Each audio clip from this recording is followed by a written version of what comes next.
নমস্কার, দুপুর আড়াইটে আমি অয়ন। এই মুহূর্তে দেড় ঘন্টা আপনাদের সঙ্গে থাকবো আমি, এবং আজকের সব থেকে বড় খবরের আপডেট আপনাদের সামনে নিয়ে আসবো। আপনারা জেনেই গেছেন ইতিমধ্যেই, সকাল থেকে ইডির তল্লাশি চলছে নেতা মন্ত্রীদের বাড়িতে, যেমন তাপস রায়, সুজিত বসু, এবং আজকে কেন্দ্রীয় বাহিনী আরও বেশি সতর্ক, আরও বেশি তৎপর কেন্দ্রীয় বাহিনী। শুধু তাই নয়, আজকে এর আগে প্রাক্তন পুরপ্রধান সুবোধ চক্রবর্তী উত্তর দমদমের, তার বাড়িতেও তল্লাশি।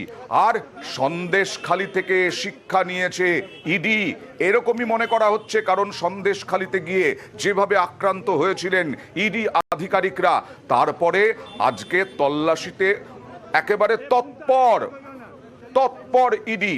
তাপস রায়ের বাড়িতে একেবারে বাড়ির ছাদে পর্যন্ত কেন্দ্রীয় বাহিনী, তাদের মাথায় হেলমেট, ঢাল, কাঁদানে গ্যাসের শেল সব নিয়ে, আগ্নেয়াস্ত্র সব নিয়ে গেছে, এবং তার সঙ্গে সঙ্গে জমায়েত সরানো হচ্ছে। আমরা সাধারণভাবে ভোটের সময় এই রকম ছবি দেখি, কেন্দ্রীয় বাহিনীর টহলদারি, কেন্দ্রীয় বাহিনীর জমায়েত সরিয়ে দেওয়া, কিন্তু এরকম দৃশ্য, এরকম ছবি বোধহয় কোনোদিন সেভাবে দেখা যায়নি, যে ইডি তল্লাশিতে গিয়ে, জিজ্ঞাসাবাদে গিয়ে এই রকমভাবে সেখানকার লোকেদেরই সরিয়ে দিচ্ছে, সেখানে কোনো জমায়েত করতে দিচ্ছে না, একেবারে নিশ্ছিদ্র নিরাপত্তার বন্দোবস্ত, এবং তার সঙ্গে সঙ্গে একেবারে এই দেখুন সরিয়ে দিচ্ছেন কিভাবে কেন্দ্রীয় বাহিনীর জওয়ানরা।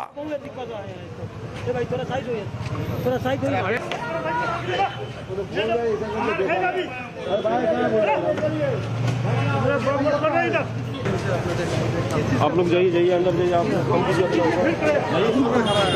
अरे अनूप के पास है यार। अरे बाबू कोई बात नहीं, लोकल তারা বলার চেষ্টা করছেন যে তারা লোকাল, তারা স্থানীয়, তারা কোথায় যাবেন, কিন্তু তৎপর কেন্দ্রীয় বাহিনী তাদেরকে সরাতে, এবং ভিড় জমায়েত কোনো কিছু করা যাবে না। যেরকম বলছিলাম, ভোটের সময় দেখা যায়, কথা বলবো প্রতিনিধি অনুপ একেবারে ঘটনাস্থল থেকে রয়েছেন। অনুপ, সকাল 7:30 নাগাদ থেকে শুরু হয়েছে এই তল্লাশি, এবং দুটো বাড়িতে সুজিত বসুকে জিজ্ঞাসাবাদও চলছে। আবারও একটু ছবিটা দেখানোর চেষ্টা করব, এই মুহূর্তে তৎপরতা কতটা কেন্দ্রীয় বাহিনী।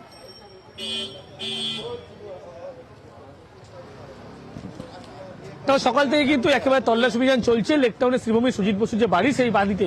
শুধু তাই নয়, তাকে জিজ্ঞাসাবাদ হবে। তার আগে যে কেন্দ্রীয় বাহিনীর তৎপরতা যদি আমি দেখাই, সেক্ষেত্রে দেখানোর চেষ্টা করবো। এই যে বাড়ি, এই বাড়িতেই কিন্তু একেবারে দমকল মন্ত্রী সুজিত বসু তিনি আছেন। সেখানে কেন্দ্রীয় বাহিনী কিন্তু একেবারে বাড়ির সামনে মোতায়েন করা রয়েছে।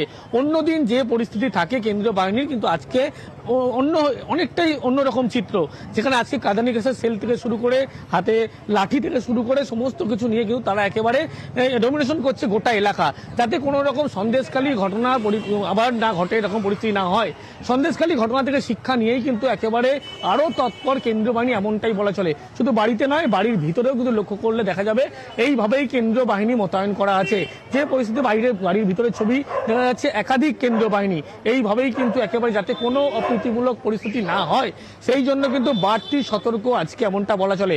গোটা এলাকায় তারা রুট মার্চ করছে, এলাকা ডমিনেশন করছে, যাতে সন্দেশখালী ঘটনার মতো পুনরাবৃত্তি আবার না ঘটে, সেই কারণে কিন্তু একেবারে বাড়তি তৎপরতা, এমনটাই বলা চলে। আসবো অনুপ, আরো একবার দেখাই কি তৎপরতা, সেই তৎপরতাটা দেখাবো, ছবি দেখাবো, তারপরে আবার তোমার কাছে আসবো, কারণ আবার বলছি তৎপর, একেবারে ঢাল তরোয়াল যেটা বলে আর কি, নিধিরাম সর্দার হয়ে যায়নি ইডি।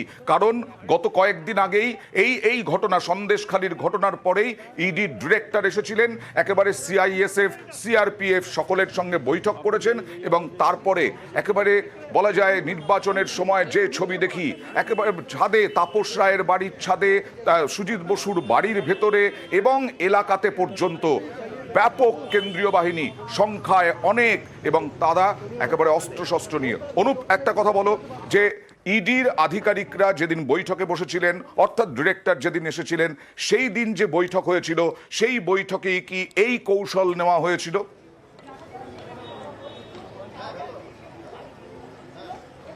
একেবারে আমরা কিন্তু এর আগেও দেখেছিলাম ইডি যিনি ডিরেক্টর রাহুল নবীন যে বৈঠকে তিনি এসেছিলেন কলকাতায়, সেদিনকে কিন্তু এই সমস্ত রণকৌশল ঠিক করা হয়েছিল। একাধিক যে বৈঠক হয়েছিল, একাধিক কেন্দ্রীয় বাহিনীর আধিকারিকদের সঙ্গে বৈঠক হয় কিভাবে তারা নিরাপত্তার ব্যবস্থা করবে, এবং সবসময় দেখা যাচ্ছিল সল্টলেক সিজিও কমপ্লেক্স চত্বরে কিন্তু 30 জনের বেশি কিন্তু কেন্দ্রীয় বাহিনী মোতায়েন করা ছিল। যখন আজকে অভিযানে আসলো সেক্ষেত্রে কিন্তু প্রায় এক কোম্পানি কেন্দ্রীয় বাহিনী নিয়ে কিন্তু তারা একেবারে এইভাবেই নিশ্চিত নিরাপত্তার ব্যবস্থা করা হয়েছে, যাতে সন্দেশখালী ঘটনার কিন্তু পুনরাবৃত্তি না হয়। সেই কারণে কিন্তু বাড়তি সতর্ক অনেকটাই, এমনটাই বলা চলে। ইডি আধিকারিকরা যখন সকালবেলা এসে পৌঁছয়, প্রথমে তার পুরনো বাড়ি, তার পরবর্তী ক্ষেত্রে এই যে বাড়ি লেকটাউন শ্রীভূমির, এই বাড়িতেই দমকল তুমি যেটা মন্ত্রী আছেন বলছিলে এবং যে এখানেই নতুন করে কৌশল নিয়ে এই রকম রণসজ্জায় সজ্জিত বলা যায় একেবারে নিশ্ছিদ্র নিরাপত্তা, যেটা বলছিলাম তাপস রায়ের বাড়ির ছাদে দেখুন টহলদারি চলছে, ছাদ থেকে নজর রাখছেন কেন্দ্রীয় বাহিনীর জওয়ানরা যাতে কোনো রকম হামলা না হয়। কিন্তু এটা তো সন্দেশখালী নয়, যদিও কলকাতার মধ্যেই হচ্ছে এই বিষয়টা। চলে যাব প্রতিনিধি অমিতের কাছে। অমিত, এটা তো কলকাতায় এরকম হামলা হওয়ার তো সেরকম সম্ভাবনা থাকে না, ওটা সন্দেশখালীতে হয়েছে, কোনো জায়গাতেই আর এইরকম ফাঁক রাখতে চায় না ইডি।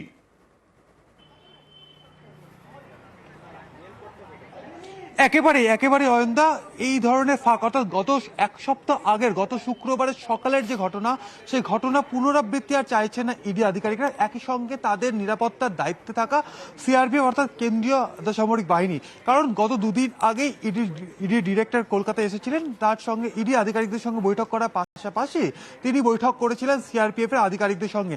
সেই বৈঠকে কার্যত কি ধরনের রণকৌশল হবে এই ধরনের অভিযানের ক্ষেত্রে তার চূড়ান্ত সিদ্ধান্ত হয়ে গিয়েছিল। এবং আজকে অর্থাৎ এক সপ্তাহ পরে খালি মামলা আলাদা, গত সপ্তাহে রেশন দুর্নীতি ছিল এবং প্লেস ছিল হচ্ছে সন্দেশখালী, সেখানে শেখ শাহজাহানের বাড়িতে অভিযানে গিয়েছিল এবং আজকে পুরসভা নিয়োগ দুর্নীতির মামলা, সেখানে 3টি জায়গাতে সুজিত বসুর 2টি বাড়ি ছাড়া তাপস রায়ের অফিস এবং বাড়ি, অন্যদিকে সুবোধ চক্রবর্তী বাড়িতে কিন্তু অভিযান চালানো হচ্ছে ইডির তরফে। সেক্ষেত্রে সকাল থেকেই আমরা দেখলাম ইডির যে রণকৌশল, কেন্দ্রীয় বাহিনীর যে রণসজ্জার কথা তুমি বলছিলে, যে আমি আরো একবার দেখাতে বলবো আমার ক্যামেরা পার্সনকে, সকাল থেকে সেই ছবি তুলে ধরছি।